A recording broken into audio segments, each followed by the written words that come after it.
to be here amidst to share some regarding the that is announced just now, that is productivity through management of mind. Indore Management Association is not new to me, and I think many of you are also not new to me. In April '93, there was a seminar organized by Indore Management Association, Globalization of Indian Economics, the 20th Century Compulsion. It's a very well conducted seminar, and I had the pleasure of attending it. I attended the inaugural session by Mr. Chidambaram, and I very well remember how Mr. Chidambaram pointed out globalization is a must for India and how it had become necessary. Only thing is, where is the strength through which we can enter the international market? That was his anxiety. And then I followed it up the second day, and my subject was Global Management / Indian Ethos.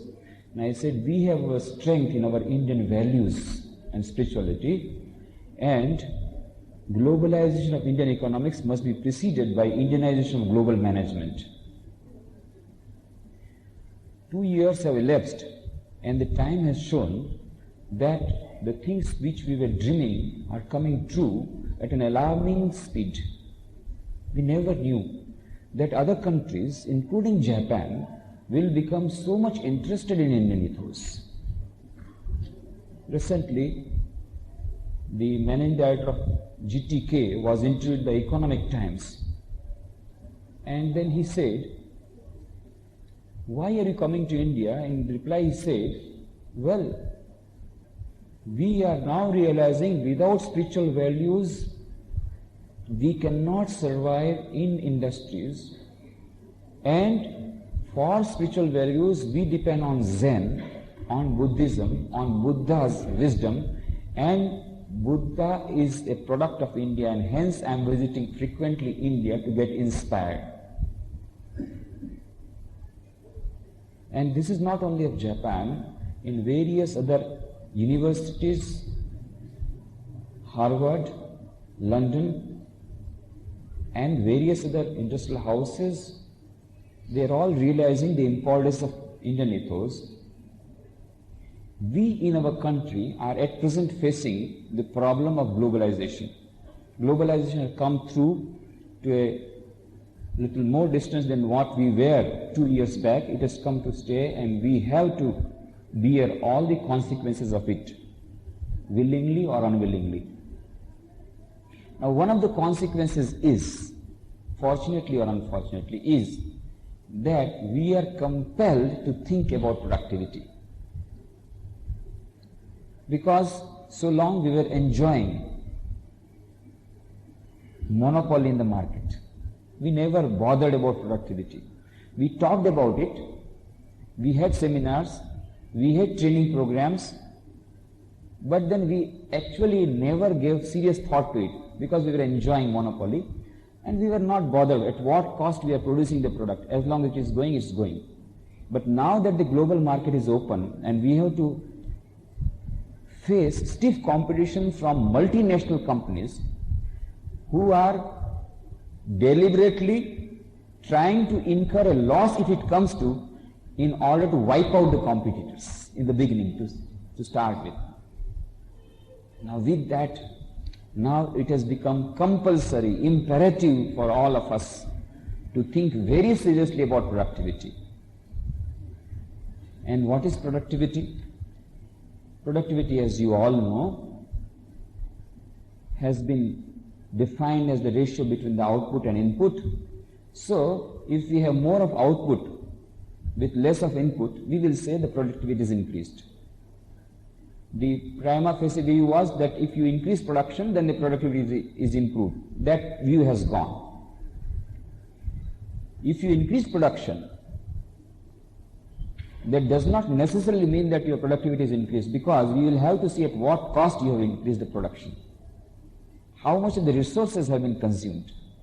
So then it comes to that it is not mere production, but it is a ratio of output to input. With how many resources you have produced, we have increased production. But then another factor comes in. Supposing even with less of resources, you have produced more. Even that also is not a landmark for productivity. Why? Because there is the consideration of quality. Quality might have gone down. You might have produced more with less of cost, with less of resources, but what about quality? You have to compete at the quality front also, and there is talk of zero defect. And now they are talking about TQM. And multinationals are following TQM. You have to follow TQM. And after TQM, another thing is coming, and it has to come, is TQP. Total quality management is now being followed by total quality personnel. And why so? That is what we will try to see during the short time available. So as I was telling you, productivity was defined as a ratio of output to input, but now that the quality has come to stay, quality has become an important factor, we will say, if you produce more with less of resources while quality remaining constant, then we will say the productivity has increased.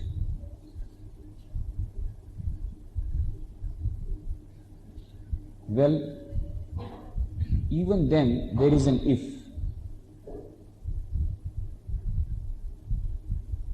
Will that productivity give you more peace? Will that productivity give you more happiness? Will it be happiness to the management and the labor unions equally? What about sharing the gains of productivity? These considerations also come into play. So, traditionally, management was limited to management of 4 M's.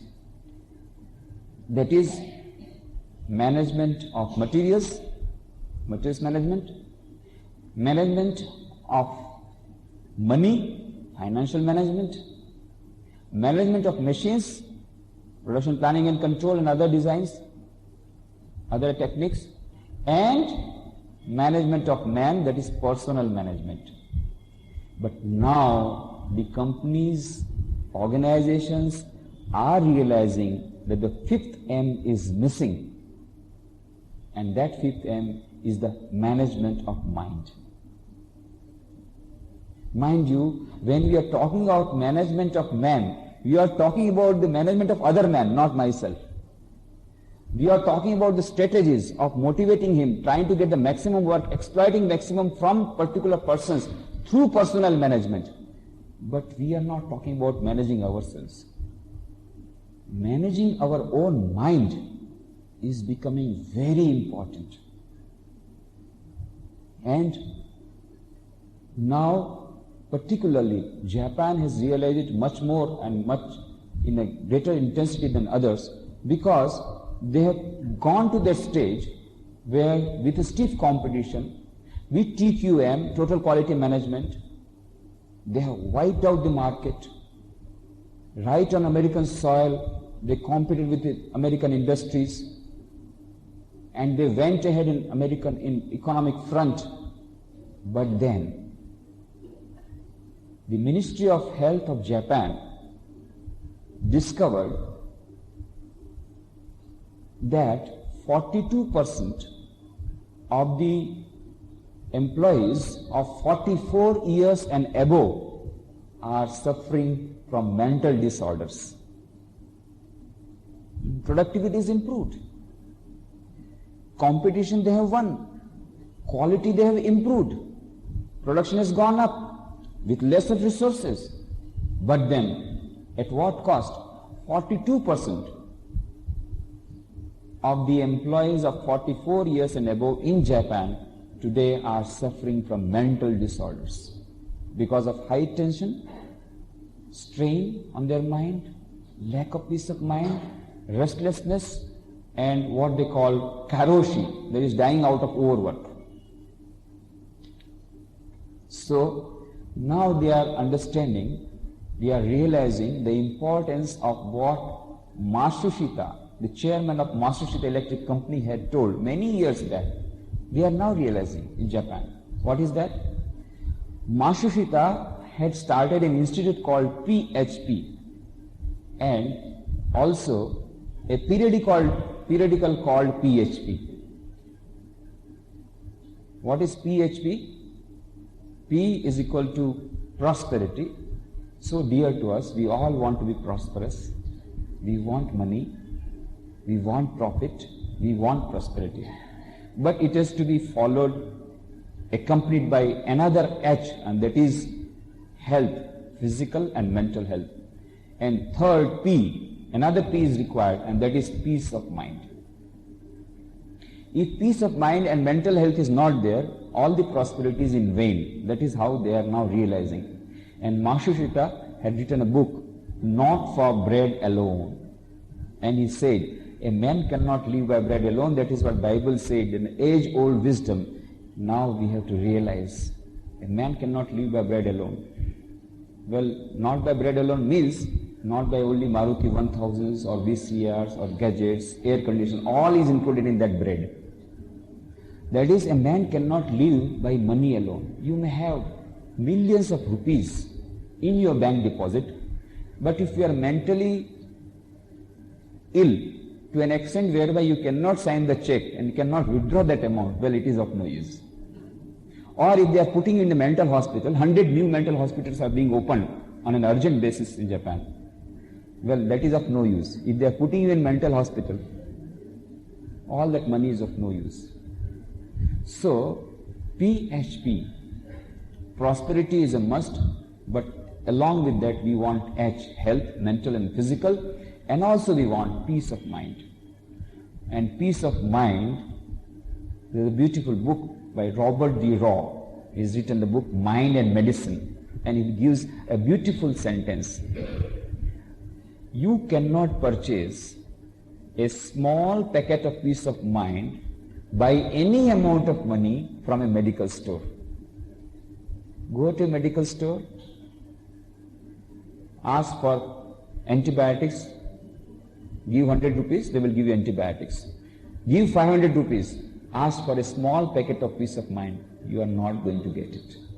Because packet of peace of mind is not available on sale on any store, any general store, any medical store, or for that matter, any consumer store. Why? Because that peace of mind is available within each and every one of us. It cannot be obtained from outside. That is why Kabir gave a beautiful song. Moko kahan tu dhunde bande, मैं तो तेरे पास में, खोजोगे तो अभी मिलूंगा पल भर की तलाश में. Where are you searching for peace of mind outside? In Maruti 1000, in Reserve Bank, in consumer stores. Well, you will get some joy, finite joy, temporary joy. But if you want infinite joy, if you want infinite happiness, if you want real peace, I am within that peace. The source of joy, the source of peace is within each and every one of us. Not a single individual on this earth is deprived of that. Only thing is that खोजोगे तो अभी मिलूंगा पल भर की तलाश में. It is available if we search inside. And that is why Indian ethos says, go inside. Go want money. At the same time, go inside to get peace of mind. Without peace of mind, all this money is of no use.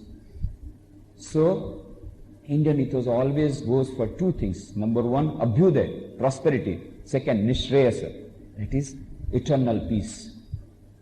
Finite joy, infinite joy. Finite happiness, infinite happiness. Abhyuday and nishreyasa. Both are very much necessary in our life. And what now Matsushita has given in a new word, and that is PHP. Whatever you may call. But that peace of mind is a must. Another thing, for getting peace of mind, we will have to go inside, and that is called meditation. And meditation has become so important. Various organizations have got regular courses on meditation. I gave on the same topic at IFCO Kandla a training program for the top executives a small training program on the same subject, productivity through management of mind.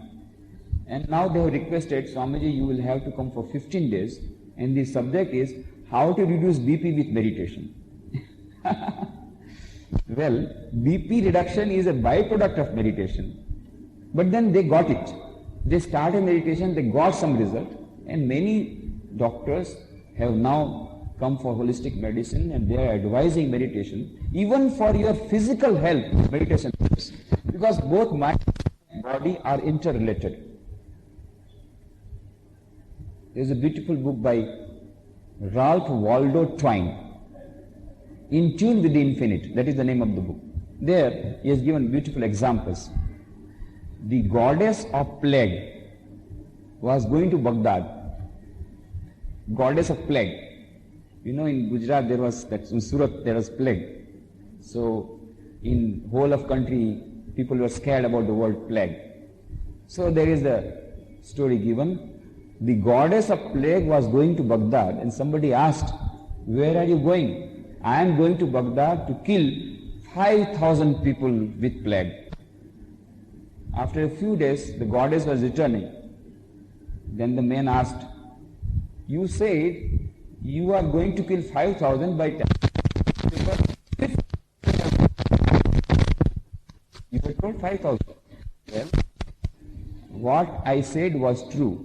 I went there and I killed 5,000 with plague. Other 45,000 died out of fear of plague. So mental disease gives rise to physical disease. Anxiety, fear, frustration, all these tell upon the health. And that is why separate subjects are coming on. Stress management is a different subject altogether. Now, there are various books on how to reduce stress, on how to reduce frustration, how to relax your eyes, how to relax your limbs, how to relax your hands. Various types of books are coming up. Well, Indian psychology is slightly different. Indian methodology is slightly different. You must notice the difference between Western psychology and Indian psychology. First thing is, Western psychology was developed in the laboratory. Indian psychology was developed in tapovans, number one. Second, Western psychology is a fruit of research on cats and dogs and rats. And Indian psychology is the research on the superman, those who were yogis, who had reached the superconscious stage. The psychology, the Western psychology speaks of two levels of mind. One is conscious level, another is unconscious level, or the subconscious level. Two levels. Indian psychology speaks of three levels. Conscious or subconscious level, number one. Higher than this, the conscious level, which we are now operating. And we are operating at the dream. In the dreams, we are operating at subconscious level. But there is a third level, that is called superconscious level. When we enter into deeper zone of meditation, we have the superconscious stage. Now, latest psychologists, Western psychologists, are also realizing and also recognizing. For example, Maslow has now taught, yes, there is something called peak experience and there is something called superconscious level. They are coming lately to this conclusion. But Freud did not believe in superconscious, and his own associate Adler had to leave Freud behind. But basically, Freud and others, they were experimenting with abnormal human beings, with abnormal mental disease, with mental problems, and that is why all his conclusions were driven out by these abnormal people. And most of the experiments were done on dogs and cats and rats. But in Indian psychology, we've been experimenting with the highest levels of minds. And that is why if we want to go up, we will have to go to the fruits of Indian psychology, what they have to say in order to reach the higher levels of existence, in order to reach the higher levels of mind, in order to have mental peace, in order to have a holistic living. We'll have to go to the Indian psychology to get all these things, and we are getting it. And most of the Westerners are now coming to this Indian psychology, forgetting that peace of mind. So, this peace of mind is a must if you want to stay and exist. If you don't go for it, then what happens? Ultimately, the worst thing that can happen is suicide. And that is exactly what is happening. 2 years back, a book was published in Japan, and 3 lakhs of copies were sold within 2 years. The name of the book is, in Japanese language, the English translation is The Complete Manual on Committing Suicide. And it was selling like hot cake, and many persons, they committed suicide by the side of the lake, as it was told, with exactly in the pattern in which it was suggested. Derek Humphreys brought out a book called The Final Exit from America, and that also sold like hotcake, and it became exit from the bookshops, not available. The Final Exit. And what was told there? How to commit suicide, and selling like hotcake. In France also, 1,60,000 copies sold every year on this book, Manual on Suicide. In Australia last year, 1,30,000 youths tried to commit suicide. Every day in the world today, 1,500 people are committing suicide because of this mind. The trend is increasing at an alarming speed. We will have to do something on an urgent basis. Why it is happening? Because no peace of mind. And most of them, now we have, all of us who are sitting here, with, I don't know, maybe some few exceptions, have got some equation in their mind. I can know your mind. There is some formula that is within our mind. What is that formula? H is directly proportional to M. H is equal to happiness and M is equal to money. This is that the first thing, somehow the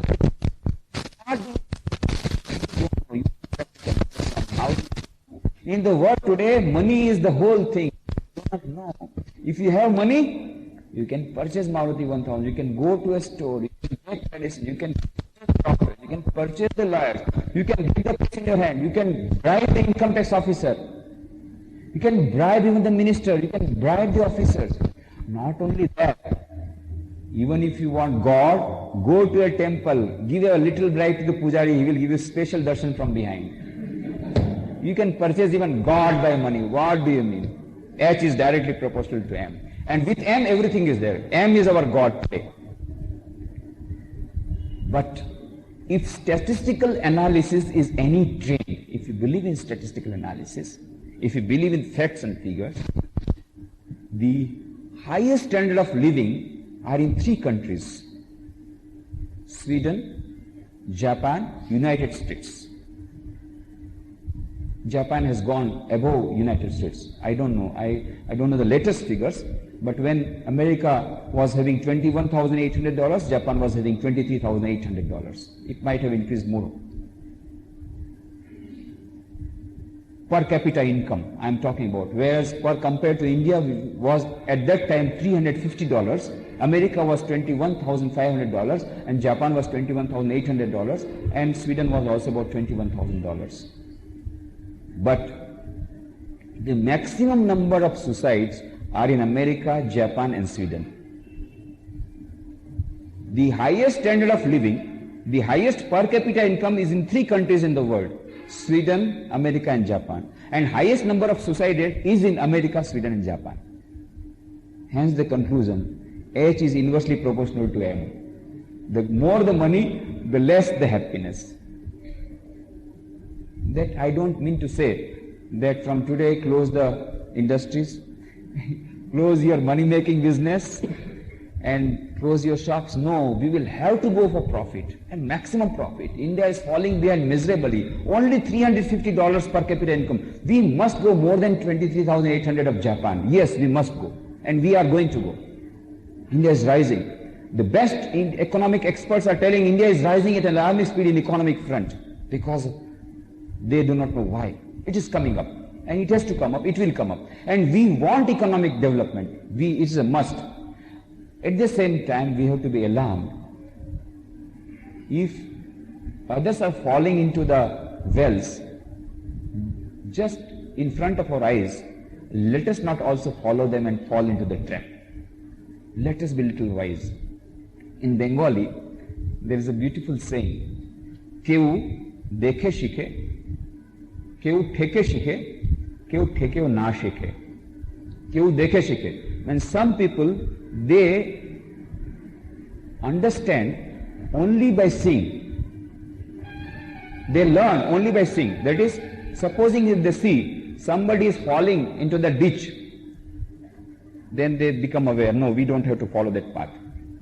Now, some people are little thick in their brains. So what do? They do not learn from the others falling. Keu dekhe shike, keu theke shike. They have seen that fellow is falling into the ditch. They say, let me also try. Let me try that path. They also fall into the ditch. Next time they don't go that path. Take the third path. No, Baba. I have learned my experience. I had enough of it. No more going to that path. And third category is still greater than those people. Theke na shike. They fall again and again into the ditch, and they again follow the same path. Let us not be third or second variety of people. Let us go the first, and that is wise people who learn from others' experience. If America, Sweden and Japan, with higher standard of living, have fallen into the ditch of materialism, consumerist society, and hence greatest number of suicide, greatest number of mental cases, and greatest number of miseries, let us not follow there. But at the same time, let us take good things from there. Gandhiji said, I keep all the doors and windows open, but I refuse to be blown off. We will keep our doors and windows open. Swami Vivekananda said, yes, we must take very good things from the West. There are so many things to be learned. But what we are doing, we are not learning good things from the West, we are learning only the bad things from the West. What we have to learn, we are not learning. One of our Swamijis was narrating an example. One of his friends came from Japan. Then he said, Swamiji, it's very curious, very strange. Here I see everywhere people are wearing watch. Every man wearing watch. Even a rickshaw is wearing a watch. In Japan we are producing so many watches, much more in number than yours, but then we don't consume. We have only one clock, one watch per family. And we conserve this production and try to export maximum in order to earn foreign exchange. Whereas you are not producing so many watches, and yet everybody wearing a watch, even in rickshawala. And what is more strange, Swamiji, is that everybody wearing a watch and nobody keeping time.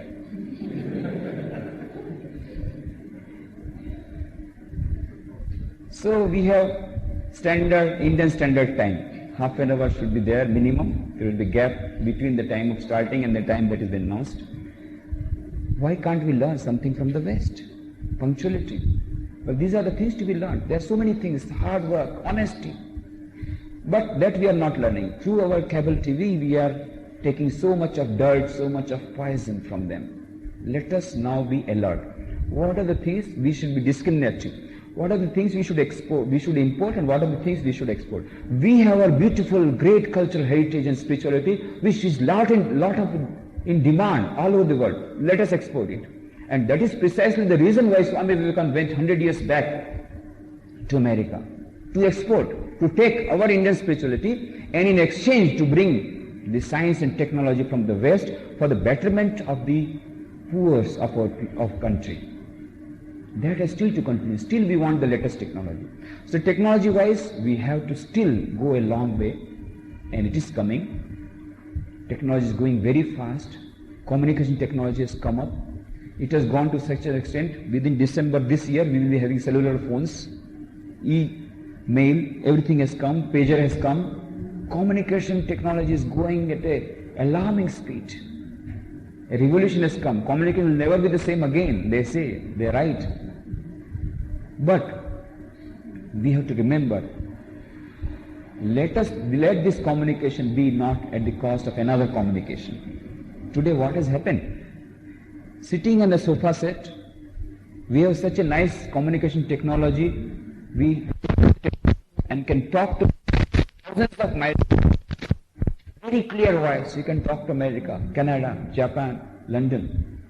But such a beautiful communication over telephone, over cellular phone, over fax. But then, unfortunately, there is no communication with your own wife sitting on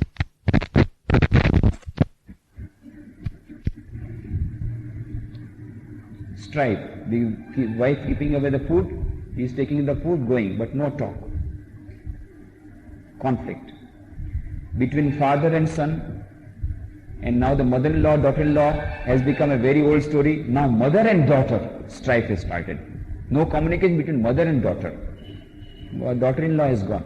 That is already gone because now they are becoming a neutral family. So no more problem of daughter-in-law and mother-in-law. But mother and daughter has to stay. That also is becoming difficult. No communication between your own brothers, two brothers fighting for the property. Now, this communication has to be improved. Now, if this communication has to be improved, if we want PHP, that is not only prosperity but also health and peace of mind, and if we want productivity to be improved, we will have to go for the management of fifth M, that is management of mind. There is no other way out.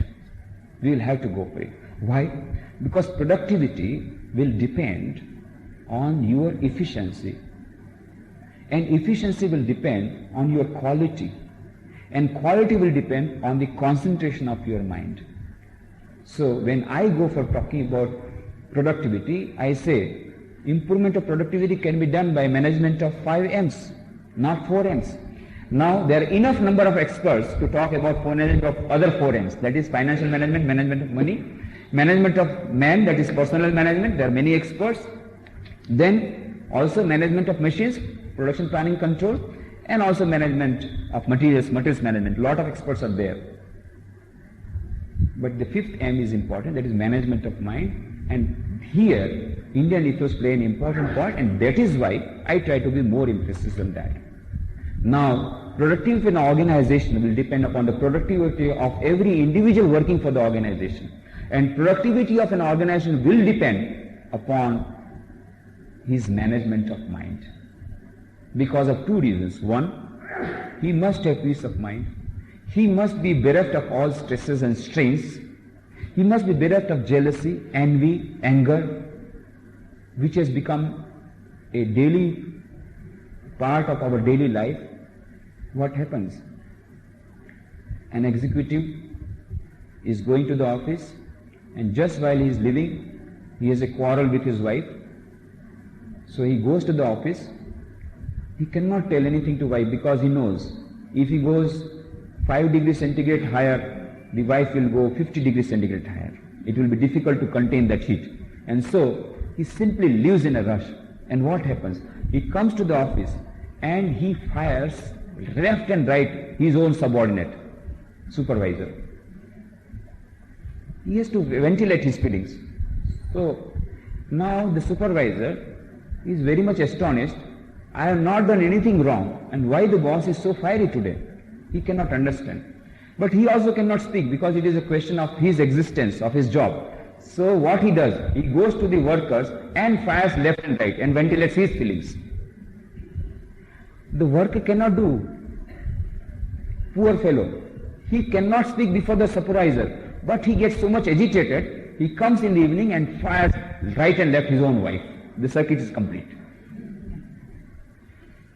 Lack of management of mind. We don't know how to control anger, how to ventilate your feelings in a productive way, and so it goes on. Envy, jealousy, anger, lack of peace of mind. In our everyday life is becoming more and more complicated, with more of gadgets, better communication methods, less of communication every day between person to person.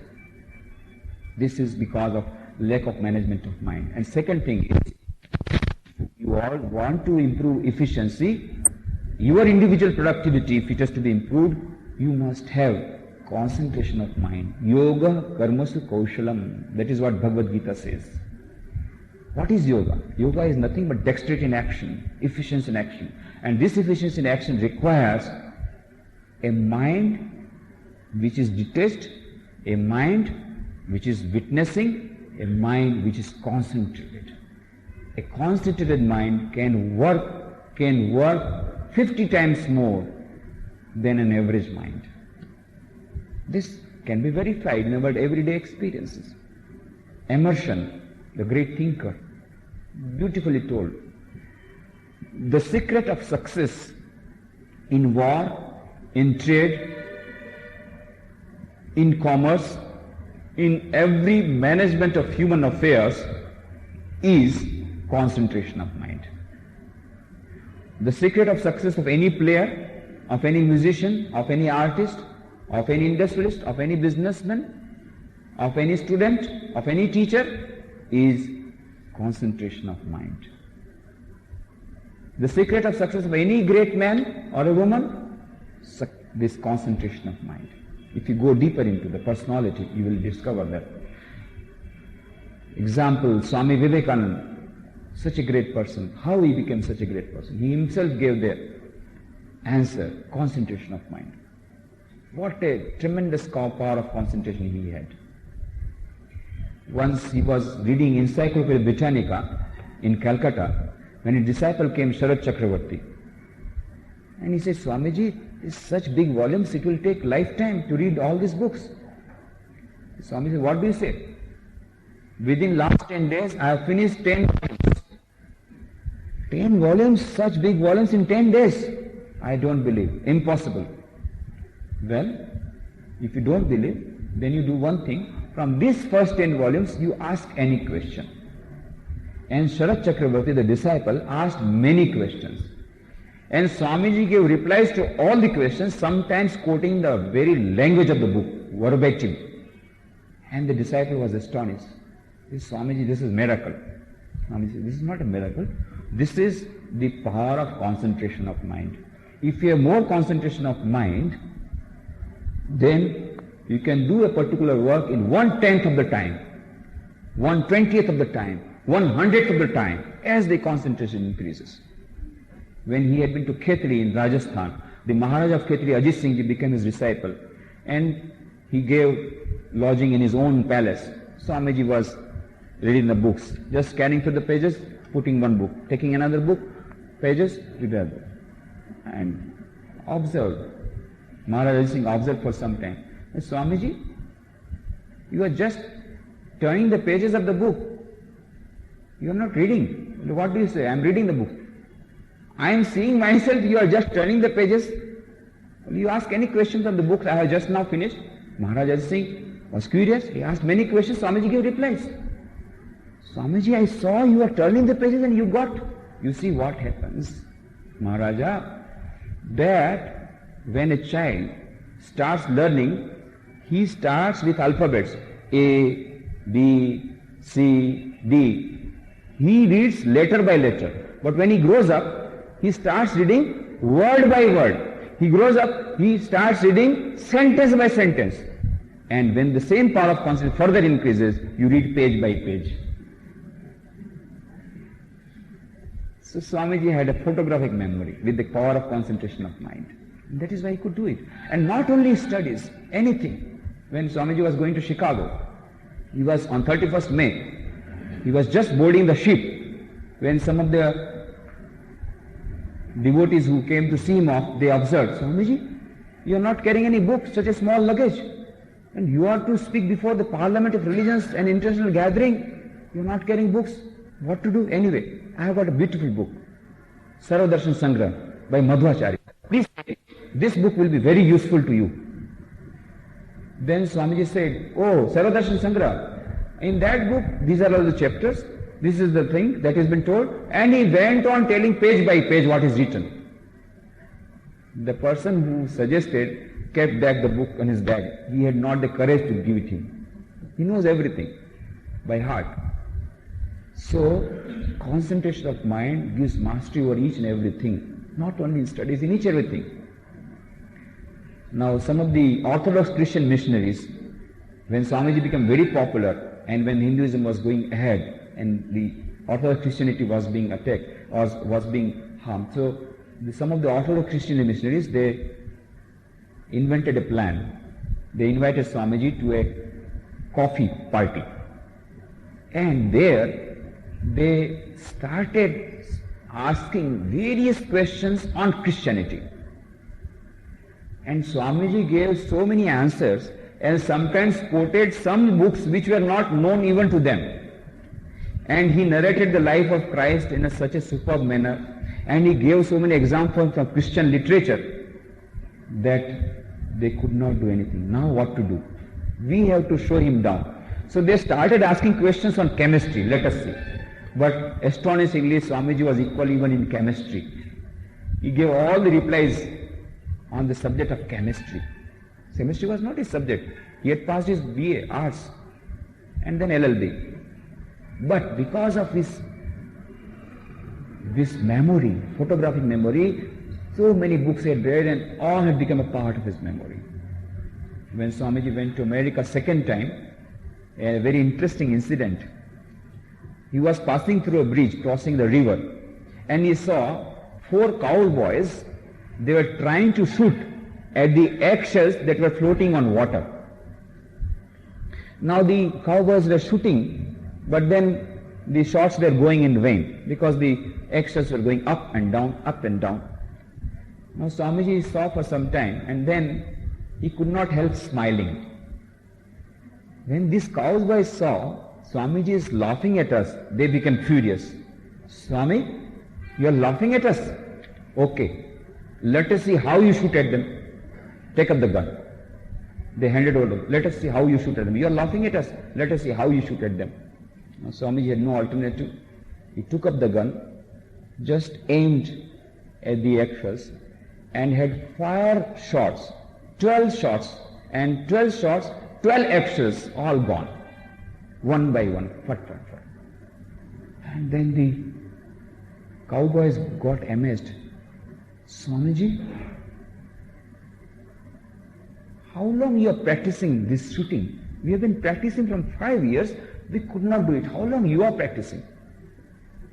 Then Swamiji replied, my dear friends, I am holding the gun for the first time. No, impossible. It's a miracle. Swamiji said, it's not a miracle. It is the power of concentration of mind. With the power of concentration of mind, you take up any activity. You get success. You get proficiency. So the concentration of mind is the real factor behind individual productivity. Productivity of an organization will depend upon an individual's productivity, and individual productivity will depend upon one of the important factors is concentration of mind. And concentration of mind, how to get it? That is a $1 million question. How to get concentration of mind? Now, I give a very small formula, mathematical formula. C is directly proportional to P, where C is equal to concentration of mind and P is equal to purity of mind. This equation, mind becomes pure, and when the mind becomes pure, you get unfailing memory. Now what do you mean by ahar? Shankaracharya, while commenting on ahar, says, ahar means not only what we take in through mouth, that is rice and dal and chapatis and all that. No. It also means whatever we gather in ahar, whatever we gather in through our senses, through our eyes, through our ears, through our mouth, through our senses. All this is ahar, and this ahar has to be pure. And so we have to remember the 3 monkeys of Gandhiji. I hope you are all aware of 3 monkeys of Gandhiji. Everybody knows. An interesting incident. One of our senior Swamijis went to Switzerland, and there in Switzerland, by the side of a lake, he found an image of 3 monkeys, but very strange. He had seen the 3 monkeys with 2 eyes closed and mouth closed, 2 ears closed. This he had seen. But here he saw a very strange. One monkey is having 1 eye closed and another open. Another monkey, 1 ear closed, another open. And the third monkey, half mouth closed, half open. was astonished. He couldn't get the meaning. What do you mean? He was meditating and suddenly he got the meaning. Yes, this is the meaning of these monkeys. What is that? He remembered a shloka from our Upanishads, from the Vedas, and then he remembered the meaning. That shloka from the Vedas is Bhadram karnebhi shunuyama deva Bhadram pashe makshavirya jatra Sthirairangai stustuvagum sastanubihi Vyashema deva hitayadayuhu Swastina indro vriddhashava Swastina usha vishvaveda Swastina stakshu arishtanemi Swastino brihaspati dadhatu Bhadram karnevi shunuyama deva. Listen to auspicious things through your ears. Don't close to your ear, but listen to good things. So making proper use of the senses. Bhadram pashe makshabhirya jatra. Listen, see good things. You need not turn off your TV. They are saying TV, oh, poison. Yes. But there are some good programs you can see. Of course, they are very less number. Most of the programs are nasty, cable TV and so many Z TV and other TVs are attacking with their Western culture, consumer culture, and trying to get hold over the teenagers, your teenagers, trying to spoil them through advertisements, making them consumeristic. So every day your child will demand, today I must get goggles of 25,000 rupees, get 25,000 rupees, 50,000 rupees, glamorous advertisements, making the children hanker for the glamorous things and pickpocketing your money in a very nice and sophisticated manner. This is what is TV, the cable TV. So don't see bad movies, bad things, but if there are good programs, you can see it. Similarly, through our mouth, try to take good food, pure food, which makes your mind pure. So one of the methods is to make mind pure is to take pure food through our eyes, through our ears, through our mouth. One. Second thing is, while we are taking food, we have to remember another formula from the Bhagavad Gita. Yukta ara viharasya, yukta chestasya karmasu, yukta swapnava bodhasya yogo bhavati dukkha. When Buddha had gone for the forest for tapasya, one day, and he started austerities, he did not take any food, meditation, day and night. One day while he was walking, he fell down, unconscious, because of weakness. He had not taken food from many days, and only bones in the body, no stomach, only bones.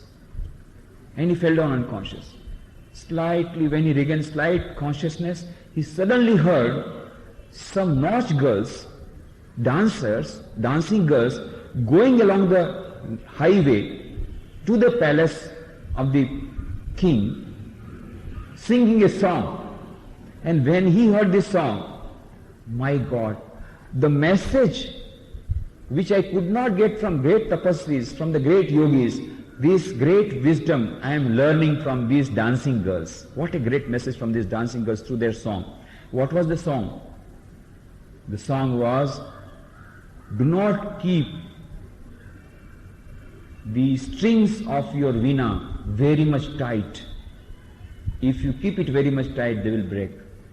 Do not keep the strings of veena too much loose, otherwise melodious voice will not come. Keep the strings of the veena in the middle way, in the middle way, in the middle way. Neither too strong nor too loose. And he said, yes, here is the message. This veena of my body, I had tightened very much and I had very hard austerities. That is why I became unconscious with weakness and I became unable to do any further austerities. No, I will not play the veena in a very tight manner, nor will I make it very loose. I will follow the middle path. And from that onwards, Buddha went to Sujata, took that payasam, kheer, milk, and then got strengthened, and then sat down with meditation, with full strength of mind. Then he saw Buddha gave the message, follow the middle path. This is what Gita says, Yukta ahara viharasya, Yukta chestasya karmasu, Yukta swapnava bodhasya yogo bhavati. There should be moderation in food, in sleep and in every affair of our life. There are people who enjoy food, and after that the food enjoys them. The doctor says diabetes, high BP, now what is left for you is only tablets. You can't take anything else, everything prohibited. The food has taken the body.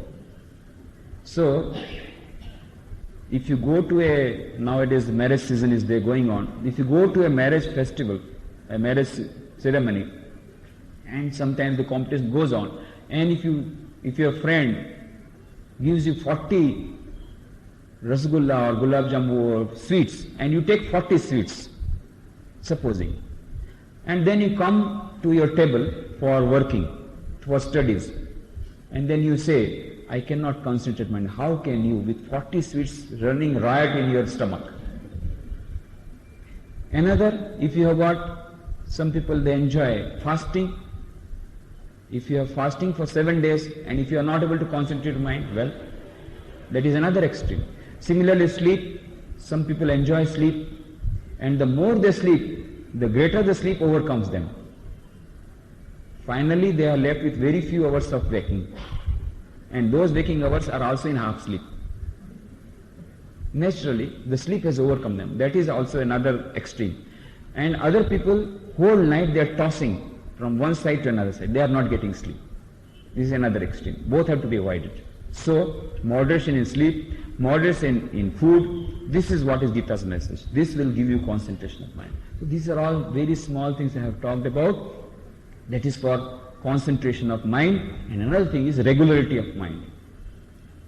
The concentration of mind will depend upon the control of mind, and the control of mind will depend upon the regularity of your life. The regularity of your life will give regularity of mind. The regularity of mind will give control of mind. Control of mind will give you purity of mind, and purity of mind will give you concentration of mind. So regularity of life is very important. But of course, we need not be very rigid about it. There must be a flexible timetable, but there should be a timetable. There should be times for eating, for sleeping, for getting up, for working, for games, for entertainment. If we have a routine life, then what happens? Our whole system, biological system, our mental makeup, they all get adjusted over a period of time. So that if every day at 7 o'clock in the morning, if you are sitting for studies, over a period of time, the mind will be ready to sit at 7 o'clock for studies. So that settling down time will be reduced. So this is for all the executives, even for students, teachers, the same rule.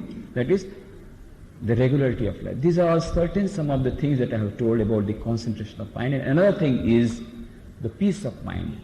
Peace of mind, for peace of mind, we will have to have regular meditation. Now, it is a very vast subject. At Rajkot, every Saturday I give discourse on this subject because it has become so important.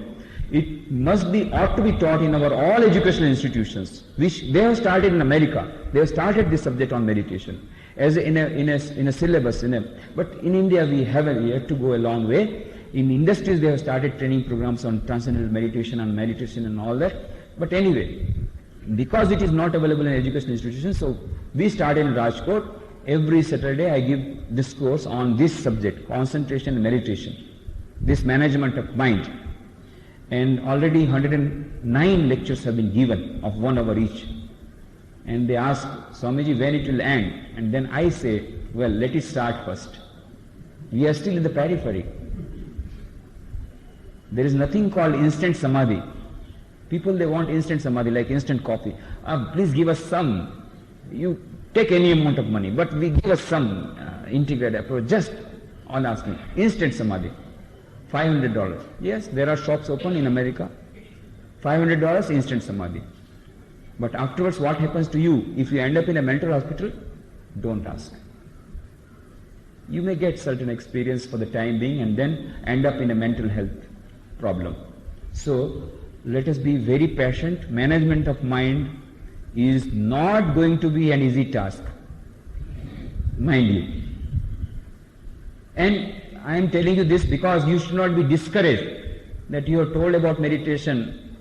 There are various types of meditation. Some people, they try to vacate their mind, but that is not proper. Try to get one vritti. Either concentrate on some light, or if you like particular god or goddess, try to have on that form, or try to have your own nature, or try to observe your own mind like a CID officer, not like a police officer. Now, there is a difference between police officer and CID officer.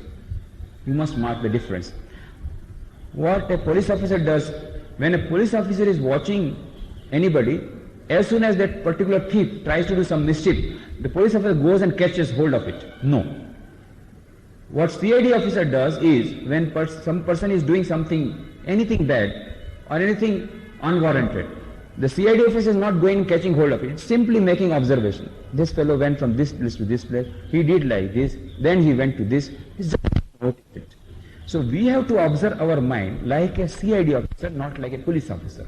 Let us not meddle with it. Let it go wherever it wants. One moment it will be in London, second moment it will be in America, third moment it will be in Indore.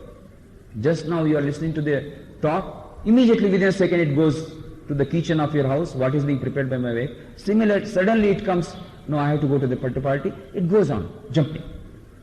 Let it go. During our meditation, let us observe as a CID officer where it is going. What will happen? You will get strength. Mind will be strengthened. Because when the other part of the mind knows somebody is watching, it will become alert. And this alertness, awareness, is one of the important functions and important advantages of meditation. You know where you are going. In a Zen koan, they give a koan. I have a car. Okay, meditate on that. What is this to be meditated on? I have a car. Then next thought comes, I have a car. So I go where my car goes. Is it where I go, my car goes, or where car goes, where I go? What is that? When I start, the car starts. When the car starts, I start. Where I go, the car goes. Which direction car goes, I go in that direction. No. When I try to go in that direction, the car goes. No. Where the car goes, thinking. Oh my God. I did not ask anybody where I want to go and what is my path. And I simply started the car and going at full speed, not knowing where I want to go. Somebody galloping with full speed on a horse, and somebody asked, where are you going? Asked the horse. It is taking me, I am not taking the horse. Most of us are riding on a horse without knowing where we are going, because it is the horse which is taking us. We are not taking the horse. We are not leading our lives. Lives are carrying us. We do not know the aim of life. Where do we want to go? After this money, this business, this industry, what is the ultimate purpose of life? Why I have come to this earth? We never ask this question. Life is leading us. We are not leading the life. The time is carrying us. We are not managing the time. The time is managing us. The mind is managing us. We are not managing the mind. And that is when we start meditating, when we start introspection. During the moments of meditation, we observe, what is the purpose of my life? I must drive my car, other the car will drive me. I must drive my life, other the life will drive me. I must manage my time, other the time will manage me. I must manage my mind, other the mind will manage me. I must manage my happiness, otherwise miseries will manage me. Like that we have to observe. This is the fruit, the advantage of meditation. There are so many other advantages of meditation, benefits of meditation, no time to go for it. But when there are so many things, when we start with meditation with simple technique, take up any technique, but don't be discouraged if you do not get immediate results. Some result you will get in the form of peace of mind. You start observing how you are behaving. When anger starts coming, you start knowing that anger is coming, and you will be able to be in a position to control the anger or envy or jealousy and all these things. You start little by little control over mind. But then don't expect miraculous result. Don't expect instant samadhi. Samadhi, that highest bliss, highest experience, is the 8th stage according to yoga. Patanjali's yoga aphorisms, Yoga Sutras. There are 8 steps. Ashtanga Yoga. Yam, Niyam, Asan, Pranayam, Pratyahar, Dharana, Dhyan and Samadhi. Dhyan, meditation, is 7th stage. And we suddenly want to jump to 7th stage. We will start meditating, but Let us know that we will have to start with yam and niyam. Yam and niyam means there are 5 yams. Satya, ahimsa, brahmacharya, aparigraha. If we cannot follow yam and niyam shows santosh, tap, swadhyaya, ishwar pranidhan, if we are not ready to follow this, how can we have meditation? So chitta shuddhi, purification of heart is a must. And for that, we will have to have in our daily life some unselfish service. Some service unmotivated, bereft of selfishness, little bit of service, that will give a purity of heart. We have to try to observe truth to the extent possible. You may say it is impractical. We have to keep 2 accounts, black and white both. Somebody told, I am a follower of Gandhiji. I said, how come? You do not know. Gandhiji said, keep everything in black and white. And so I am keeping 2 accounts, one in black and one in white. Well, Gandhiji said keep in everything black and white means write everything, and he has taken this interpretation. Let us not become followers of Gandhiji in this style. So, if you keep black and white, okay. If you do not follow the truth, to the extent possible, try to follow the truth. To the extent possible, try to have non-injury. To the extent possible, try to have purity of heart. To the extent possible, we must have santosh, satisfaction, contentment. We must have little bit of tapasya. If these things are in our life and our daily life is controlled, daily routine is controlled, if our daily life becomes a harmonious, homogeneous, integrated approach with 4 yogas, Raj Yoga, Bhakti Yoga, Karma Yoga, Jnana Yoga. That is, Raj Yoga is meditation. Every day, little bit of meditation, both morning and evening, some time to be devoted. Particularly early morning is the best period. But you will say that is the best period of my sleep. But that is the best period when the vibrations are very, holy vibrations are there in the world, when you get very good meditation. So you will have to sacrifice your night show, TV shows, and go for early getting up. But if you can't get up, okay, whatever time you are rising, you can have meditation. In a holy place where good vibrations are there, it will be better. So that is meditation, Raj Yoga, then Bhakti Yoga, that is prayers to the Lord, taking the name of the Lord. And if you don't believe in God, doesn't matter, pray for the welfare of all to the Almighty. If you do not believe in Almighty, say, O Lord, if Thou exist, then do good if you can do good. Some people are skeptic. I don't believe in God. If at all He would have been there, the world will not be like this, in such a miserable state of mind. Okay. Are you skeptic about it, or have you got the final conclusion? If you have got the final conclusion, then I think you are God. If you have got the final conclusion about the world, I think you are God. At least let us be humbled as the modern scientists are there. Paul Davis has written a beautiful book, the latest book. Paul Davis, the great scientist, has written a beautiful book, The Mind of God. And there he says that we have tried to unravel the mysteries of the universe, and finally the scientists are coming to the conclusion that it is not possible to know the final secrets of mystery in this universe. How? First, they devised various infinite. We want to know the infinite. Now, there are so many infinites. Mathematically speaking, there are so many infinites. Physically, there cannot be infinites. But mind you, mathematics is a beautiful thing. You can have a lot of number of infinites. They invented a lot of infinites. Now, in order to solve so many infinites, they devised what is called Cantor's absolute. Now, can we know Cantor's absolute? Now, Cantor's absolute has to include the mind of the knower, otherwise it is not absolute.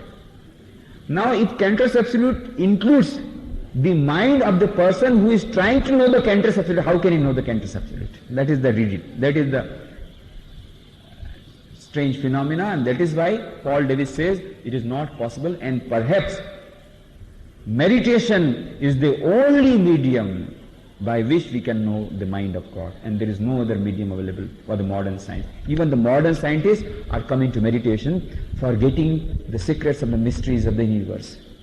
So anyway, if you don't believe in God, okay, I don't believe, I don't know whether you exist. If you exist and if you are listening, then do good if you can do good. That is the prayer you can do. So prayer, that is Bhakti Yoga. Then Karma Yoga, that is unselfish service. Whatever service we can offer to the society, to our own people, at home, charity begins at home. Let us serve our old parents, let us serve our small children, kids, let us try to look after their comforts, then go out to the neighbors, then to the society, then to the nation, then to the universe, trying to do as much as possible by our whatever means we have, without expecting any result, without expecting any selfish result called money or name and fame and publicity. If you do this, there will be Chitta Shuddhi, purification of heart, lead you to management of mind. And the fourth is Jnana Yoga. It is trying to have good positive thoughts. The modern psychologists are telling, if you want to control mind, if you want to manage your mind, then you must develop PMA and avoid NMA. What is PMA? Positive mental attitude. And avoid NMA, negative mental attitude. Some people have by very nature, they have got NMA. If there is a glass half full of milk, they will say, oh, glass is half empty. They will start weeping. NMA. But PMA, glass is half full. Well, both are right. It is the way you look at a particular fact. Any incident that is happening in our everyday life can be taken from 2 points of view. NMA, negative, PMA, positive. Every incident of our life can be taken from 2 points of view. When you try to develop PMA, you will find tremendous power coming up to your mind becoming strong, and you will have better management of mind. I can recommend 2 books for developing PMA to start with. Very small book you will get outside in the bookshop, Thoughts of Power, collection of very powerful thoughts collected from the 8 big volumes of Swami Vivekananda. Karma Yoga, Bhakti Yoga, Raj Yoga, Letters, Conversations. All these books have been compiled in 8 big volumes called Complete Works of Swami Vivekananda. And from there, selected positive, very powerful sentences called a small book, The Thoughts of Power, available for sale here. You start with that. Another book, Norman Vincent Peale. You must have heard about that book, very famous book, The Power of Positive Thinking. Afterwards, he has written many more books. You can, if you think you can, like there so many books have come. But the original book is Power of Positive Thinking. So this is Jnana Yoga, reading good books and trying to contemplate over the positive thoughts. So I have taken a lot of time and I have to rush to the railway station to get my train to Baroda on to Rajkot. So as I told you, 109 lectures on this management of mind. The subject has not yet started.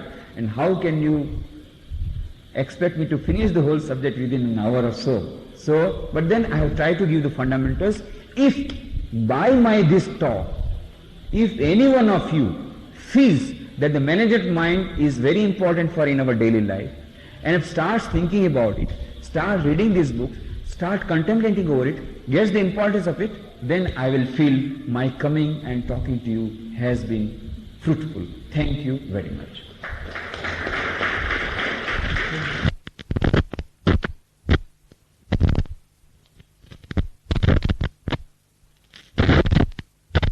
Very illuminating. Maybe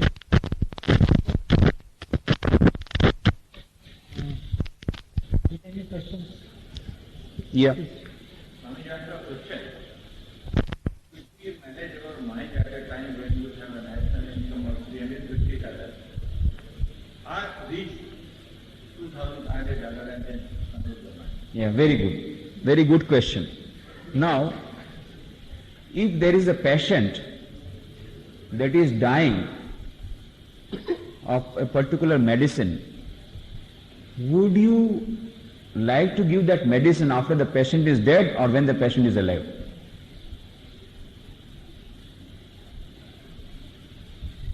When a patient is suffering from disease, would you like to give that medicine after the patient is dead, or would you like to give the medicine when the patient is alive? No, I have a peculiar question. I said we had Gita for the last 5,000 years.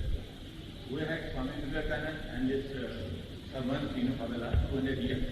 Still we are at the same stage, with that we borrow. What should be our state? Yeah, now the thing is that I am coming to the point. Many people are telling Indian ethos, is it practical? Now, what is practical? What is selling in the market is practical. What is selling in the market is practical, isn't it? When you say a particular product is going very well, it is practical. Now, can you give me a guarantee that after 25 years, Maruti 1000 will be in great demand? Can you guarantee me? Can you guarantee me that Maruti 1000 will be holding the market? But Gita is selling after 5000 years like hotcakes even as today. That itself is a practicality. Now, the thing is this, let us not club the two issues. We are not telling that we do not require economic development. As I told you, I made it very clear, we first want economic development.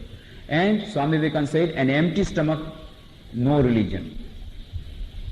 If you give religion to a hungry mouth is making an insult to him. Now this we must remember. Let us not give religion. Let us not teach management of mind to a person who is not getting food. There you cannot tell not for bread alone. Please give him first bread and then religion. But there are many persons in India who have got bread. Along with that they have also got butter. And they have got tranquilizers and not getting sleep for their management of mind. So that this will be for 10% or 15% of people, right? Rest of the 85% people, they need work. Yes, and this will come if these people start management of mind, and as I told you, they start unselfish service and start these institutions for the development of the poor people. Then only they will come up. And if these selfish people, they are sleeping over the backs of their money, while others are dying of hunger, neither these people are getting sleep, nor these people are getting food. Let us give sleep to this person by distributing the wealth that they have got under their cot to the persons who are not having food. This is my equation. Now the thing is this, the modern science has proved it is a holistic universe. Modern science has proved. What is told in Vedanta, Atman is equal to Brahman, Sarvam Khalvidam Brahma, has been proved by the modern science. It is a holistic universe. We are all interconnected. And that is precisely why, if I have cheated my workers, if I have amassed large amount of wealth by exploiting my labor, and if my workmen are there, sitting, without sleep, without food, in the huts below, and if I am on the 7th floor in a multi-storied building with deluxe pillows, air conditioner, a lot of food, I cannot get sleep because it is a holistic universe. If I cannot get sleep, if I have amassed my multi-storied building, I have amassed my wealth by exploiting the people who are there without sleep. This is the equation. If we remember this, that we cannot get happiness in seclusion of others, then, and now how to do this? For that precisely. Second thing, even you ask for you are telling about 10% people. Do you know, one of the experts, economic experts of United States has told that within 5 years, India is going to be on the top of the whole world on economic front, not even China. And why? He has given a lot of reasons. One of the important reasons is that suddenly 40 crores of middle class families, middle class persons have come up with their purchasing power, and any country has to bow down to India to sell its products. The middle class is coming up, both husband and wife earning. It is not only the upper portion, but even the middle class families have also developed their purchasing power. But yes, there are 35% who are below poverty line. This is also a fact. But then what about those 65%? They have started losing their sleep. They have started seeing the cable TV. They have started taking the poison of the Western culture. If you do not protect them today, then tomorrow you will not be able to protect the rest 35%, because they will be dying of hunger, because these people are dying without sleep. That is why we have to have an integrated approach for our nation. We must have best economic policies. We must give maximum importance to the economic development. At the same time, not forgetting the management of mind. Particularly, at present, I am talking to a gallery.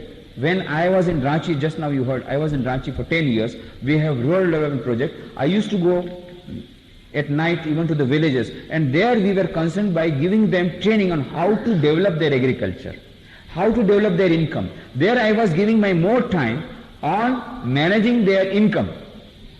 But here in this hall, I am talking to the person, most of whom have got their stomach full, not empty.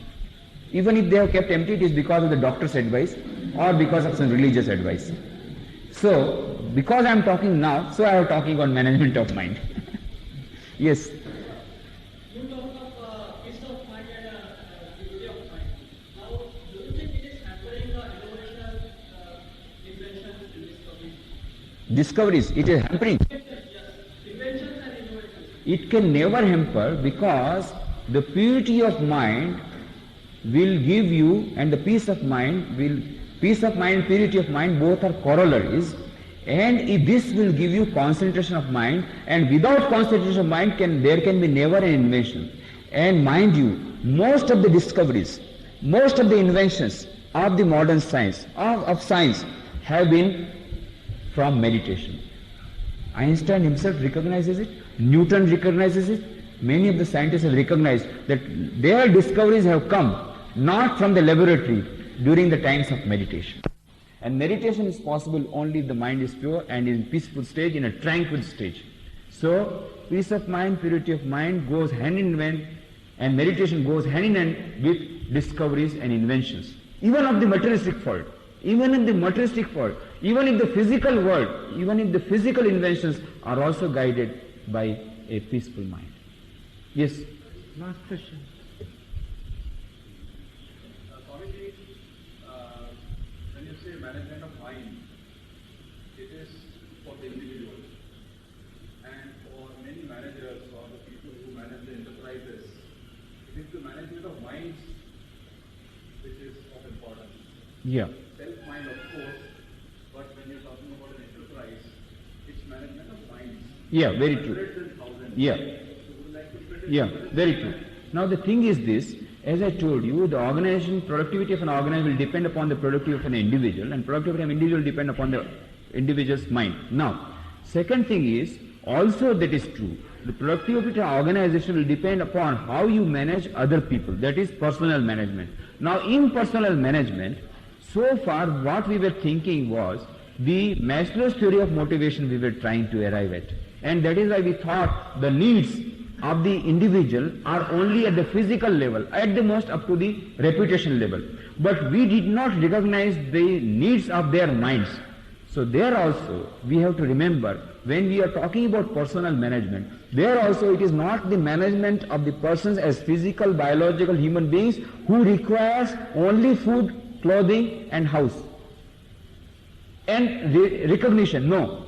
Apart from that, you also require peace of mind. So in organization, if you can provide an atmosphere where the workers will get more peace of mind, they will be turning out better. They will be giving you better loyalty to the organization. Example, Kantibai Shroff.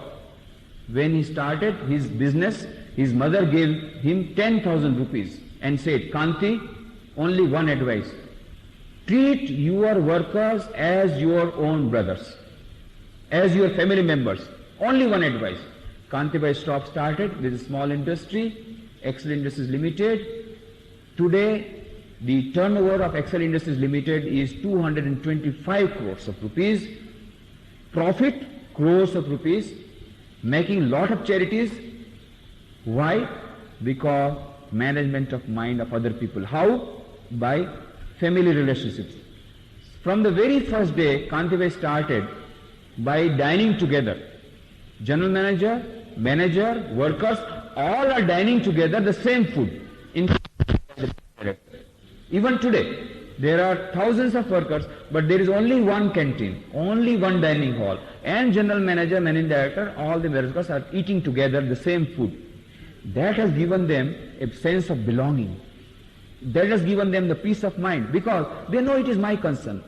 That type of fear, complex has gone, frustration has gone from the workers, and that has contributed to the productivity of an organization. So you are very right. When we talk about management of mind, it is not only our individual mind, also the management of minds of the people around in our organization, because when we are talking about personal management, we are talking about only about their biological needs. According to Maslow's theory of needs, we are talking about biological needs, but no, we have to also take into account, if they are more peaceful, if they are having harmony, if they are having less frustration, if they are having a sense of loyalty and a sense of belonging to the organization, they are certainly going to have peace of mind, and that will reflect on their management of mind, that will reflect on the productivity of an organization. Thank you. Last question. I think we will have to. That we should avoid the stress. I have an article in economic banks. The stress is much for development of mind. So what should be the quantity of the stress which we should have? Unless we have stress, we can't develop our mind. Well, when we have got stress in our mind, our productivity is debarred. Why? Because when you are stressful, you yourself know, when you are in a stressful condition, then automatically you become more angry, you become more hot-tempered, you become more envious, more jealous. So stresses have to be removed. But what you might have read perhaps is that this stress management tells you how to get rid of these stresses by sometimes opening out. Sometimes you are bottling up your emotions, and that adds to your stresses. So sometimes it is very advisable to open out your feelings, open out your emotions before somebody. That is perhaps what is meant by stress management, one of the ways of stress management. Yes, last question. My question comes from what he said just now. I was in Europe, and they created a state university. All young people, all under 30. The name was ISU, International State University. And one of my European friends had read Vivekananda. He came back. He said it is ISU, International Stress University.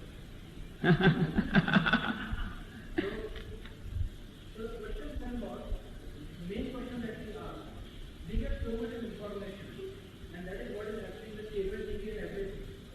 How to use our vivek to distinguish what we should take and what not, and how to cultivate vivek? Yes, very good question. Now this is, as I told you, with the development of communication technology, lot of information is coming with internet at your table. Do you know?